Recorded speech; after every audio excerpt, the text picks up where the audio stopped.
Ever since the draw happened for the Scottish Cup, everyone, fans of mine who I do appreciate your thoughts, hit me up on Twitter, hit me up everywhere. What's your thoughts on the Old Firm?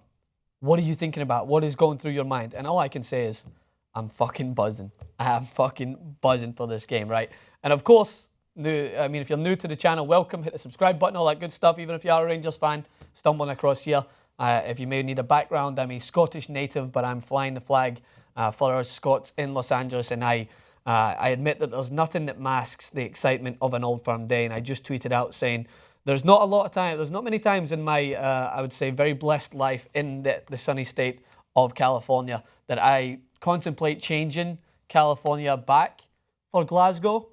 But when the Old Firm comes around, that thought goes through my head, because there's no substitute than being in, even if I'm not at the game, but being in a pub in Glasgow, in my local town of Clydebank, anxious for the game to kick off, anxious to get a pint poured down my back as Celtic score, hopefully. As you know, my allegiance if you're on this channel. But even with that bias aside, what are my thoughts ahead of the game? Why is everyone talking about it so much? What is some moments in the past? Going to get to a few of them just to give everyone a taste. I'll probably do a Facebook Live Sunday morning. I plan on hitting up Coachella. Maybe I'll find some bar to try and watch the game as it's happening. I think 4 in the morning Pacific time, so I'll probably still be battered at that point. Let's hope it'll make it all the more enjoyable, or all the more sorrowful if Celtic happen to lose. So the Scottish Cup semi-final at Hampden Park on Sunday.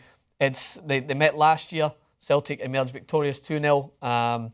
And this is so significant because in the recent years, Rangers' demise from the lower divisions in Scotland due to financial complications, they're finally making their way back.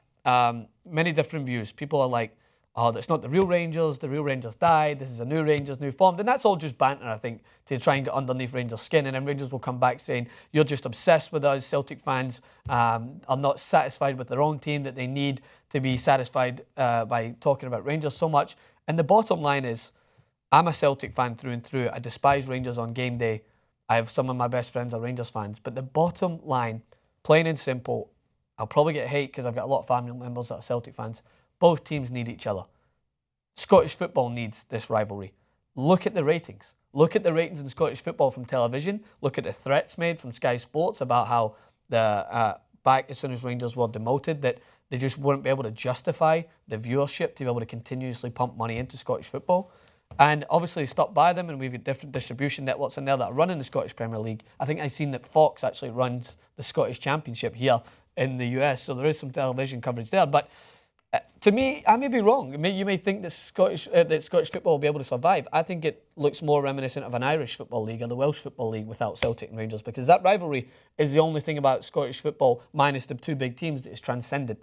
Aberdeen fans will probably try and hit me with how they were able to separate them from a minor bet in Dundee United in the history, but Celtic and Rangers are the team that everyone relates to Scottish football. And for me, there is no substitute in the world of derbies. El Clasico's got all the talent. I think Boca Juniors River Plate is a very aggressive affair that has similarities. I think that the Milan derby is always a heated affair. Munich versus Dortmund, Liverpool versus Man U. But despite the historical references to this and the cultural implications that everyone loves to still draw into this game, I think it's about football. And I think that all that plays into making it an even more heated affair.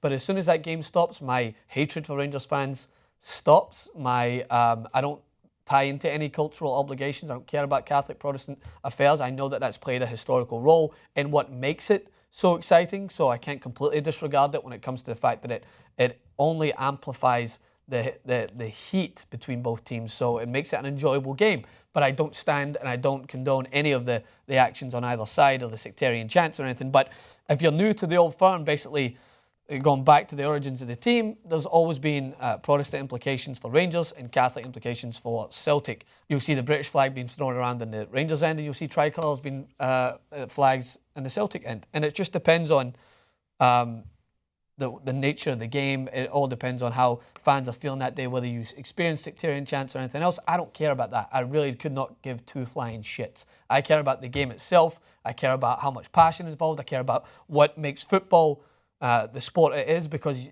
yes, we want to see all the quality, but you want to see some crunching tackles. You want to see some passion. You want to see the players trying to get in underneath each other's skin. All of that makes for it for me, the best derby in the world. And that's maybe biased, but I really don't care. I think it is the best derby in the world. So this game is, I think, get a little bit more of an edge to it because it's going to signify next year when they're able to come back head-to-head again at the top flight of Scottish football. And for me, help in making Scottish football great again, because I think that you can only need to look at Celtic's team and of Rangers' team of recent. Even before Rangers were demoted, the teams did not, I would say, even come close to some of the quality Old Firm teams that we'd seen in the past. I mean, you used to have players Henrik Larsson, Giovanni van Bronckhorst, Gascoigne, but I mean, how many more players do we have to name that went on to greater things, came from Celtic and Rangers?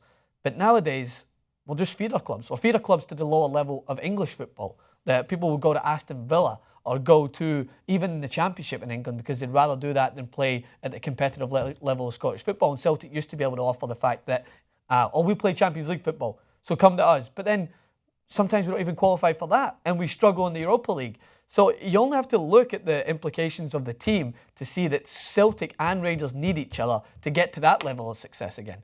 And people will be blinded by the hatred and say, we don't need those zombies, or we don't need those Celtic fans that are obsessed with us. But I think they do, and I think it makes for a healthier league as a whole. And I obviously have a huge love for my home country, and I want them to thrive at every level, specifically at football because it's my passion. So I think it's just gonna signify the return of one of the best games on a season-by-season basis. So long may it continue. I don't care, family members that are all Celtic fans. I know you're going to be like, oh, you're just sympathising with the zombies. We don't need them. Whatever.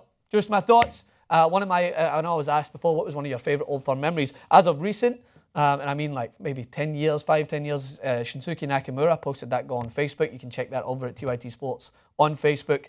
What a finish that was. What a game that was.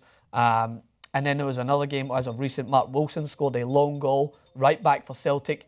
It was an unbelievable game. I think El Hadj Diouf got sent off. Then McCoist and Lennon went head-to-head with each other. That's it there. That's all the passing you need. Yeah, you get Arsene Wenger and Mourinho with the handbags at each other, but Celtic and Rangers, they want to kill each other on that day. Some people want to continue it off the park. I'm focused on what goes on there.